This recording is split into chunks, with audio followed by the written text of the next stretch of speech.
नैब ने करप्शन में मुलविस कई अहम शख्सियात के खिलाफ सबूत इकट्ठे कर लिए हैं। जराए का कहना है कि पहले मरहले में सिंध में एहतसाब का अमल शुरू किया जाएगा।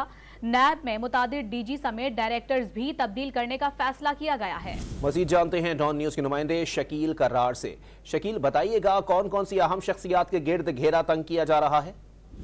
लेकिन नाम को अभी फिल वक्त खुफिया रखा जा रहा है क्योंकि बहुत से शिकायत इकट्ठे कर ली गई है और सुप्रीम कोर्ट के फैसले के बाद नैब हुकाम ने फैसला किया है कि कड़ा एहतसाब का अमल दोबारा शुरू किया जाए और जो करप्ट शख्सियात है उनके खिलाफ शिकायत इकट्ठे करने का अमल भी शुरू हो चुका है और मजीद डेपुटेशन पे अफसरान को नैब में लिया जाएगा और खासतौर पे जो माहिरीन है, टेक्निकल माहिरीन है, उनकी खिदमात भी हासिल की जाएंगी और सिंध से इसका अमल शुरू होगा और इसके लिए जो नैब सिंध के हुकाम है उनमें तब्दीली का भी फैसला किया गया है।